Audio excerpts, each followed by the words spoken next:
Tackle Junkies, what's going on, fellas? I'm out here with the girls. If you guys are OG Tackle Junkies, you guys know that I call my boys girls because they like to whine a lot. They should be in school. My oldest here had a field trip today. He didn't want to go to it. And my youngest was whining like a little sissy this morning because he didn't want to go to school by himself.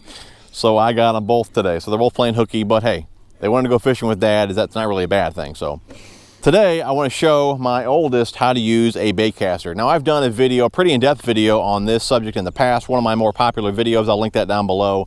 This one may not be as in-depth, but I'm going to try and cover everything I can to make this easier for you guys just getting into using a baitcaster. Now he's used one last year, I guess last summertime.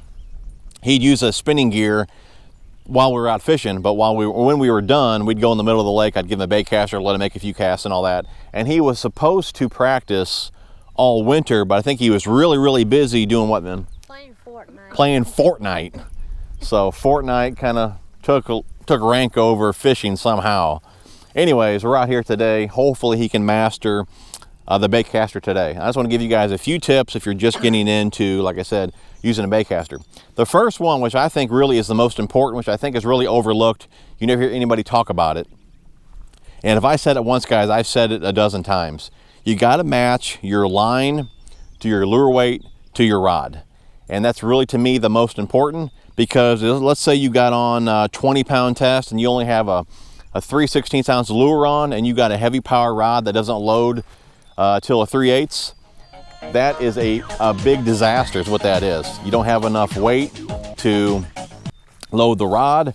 The line's too heavy to pull the lure out. I mean, it's a big disaster. So you really need to match lure weight to line to rod. This rod here is one of my favorites. I've talked about it many times. Martin APC 6.9. I love it for throwing light lures. It loads at 1/8, maxes out at 3/4. I mean, it's a killer rod. And I wanted him to start with this rod because it's a softer rod. One of the deals is you need the rod to load up to help you cast. So if he's using too stiff of a rod, most likely on the back cast, it's not going to load up. The lure is going to nosedive right in front of him, and he's going to backlash. So having a softer rod will load easier, will launch the bait out easier, and hopefully he doesn't backlash as much. So that's what we're going to run with today. And we're running with lighter line. I got 12-pound mono on here, and I like mono. I feel it's a tad more forgiving than fluorocarbon, so I feel we have the right setup for him. Conditions are great for a spinnerbait, so that's what we're going to roll with. I got a 3/8 on here, a little bit heavier. Again, this rod loads at 1/8, so there's no problem at all having this rod load with a 3/8 ounce lure. Light enough line, lure should have no problem pulling it out, and we got the right rod, which will load no problem on the back cast, and it'll launch forward. So we have the right setup here. Another deal is you need to condition your line.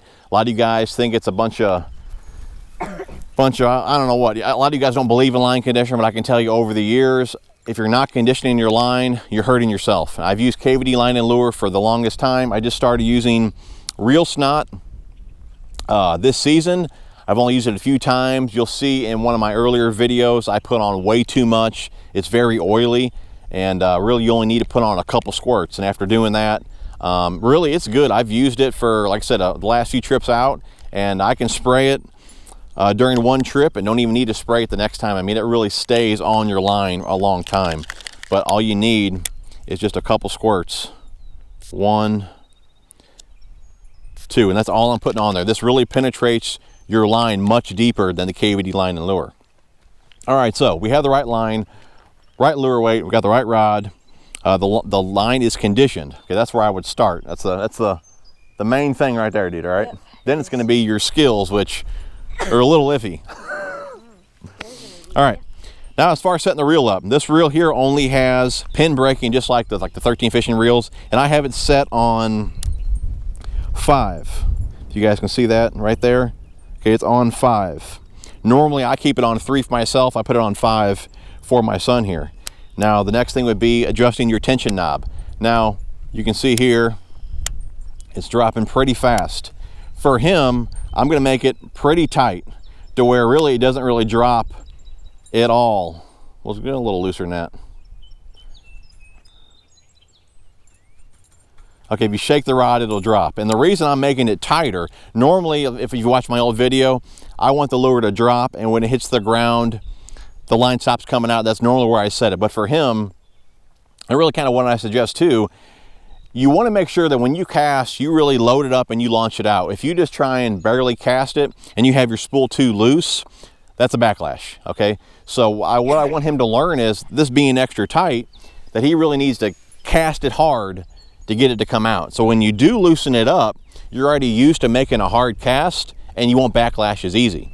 Another tip is, we got wind blowing here to the corner. I want him to cast with the wind. Typically fishing, it's best to cast into the wind. It's more natural to bring the lure coming back, you know, with the current. But when you're just starting out, don't cast into the wind, cast with the wind, and you'll get a better cast. Make sure when you do cast, you just barely put some thumb pressure on the line and just kind of feather the line as it comes out.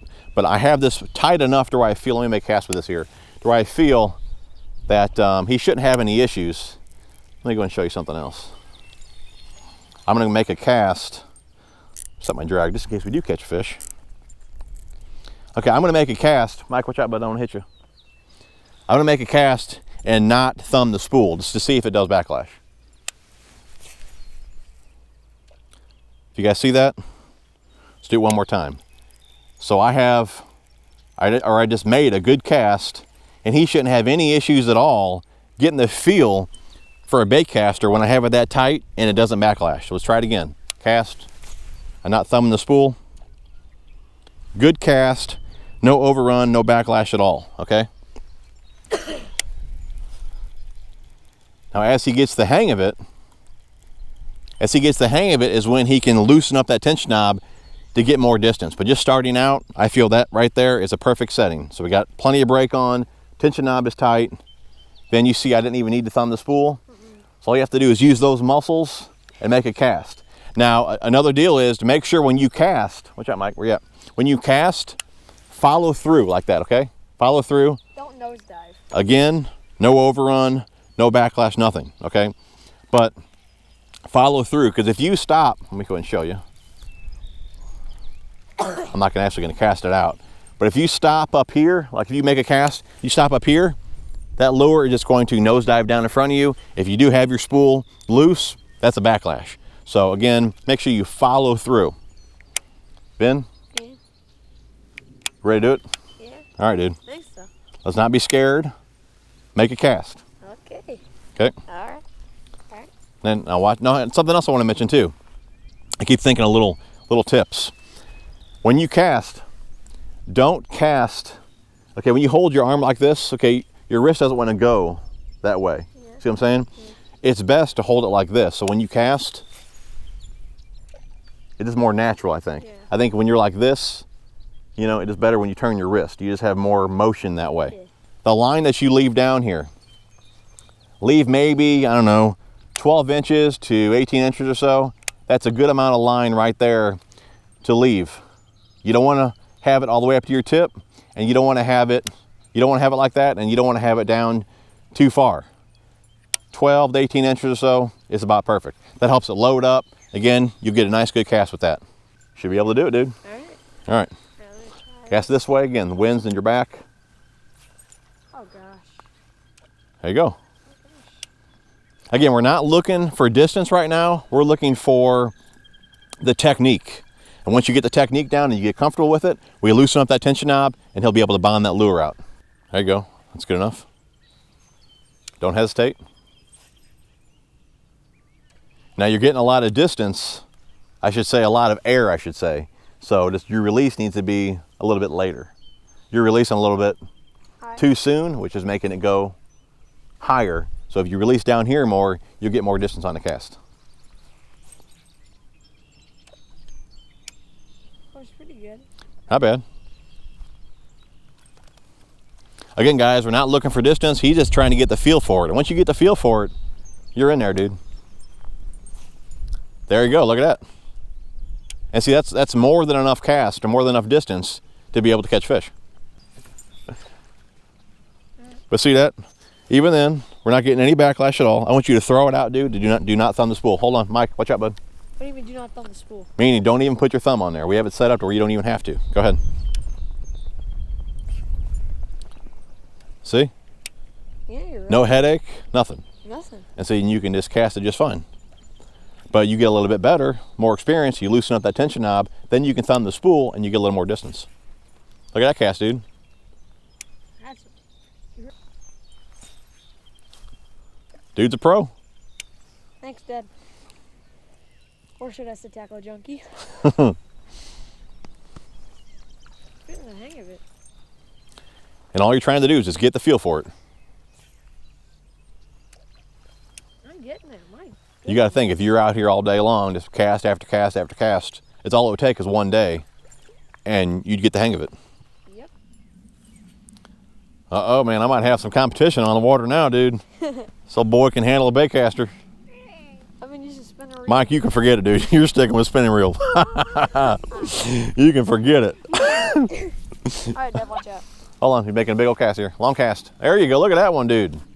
Guys, it was a fast video, but you can see if you got the reel set up right, using the right equipment, you know, really, what's up? Man, do I love fishing, and man, do I love fishing. That's what I like to hear. Mike, what do you like, Barbies?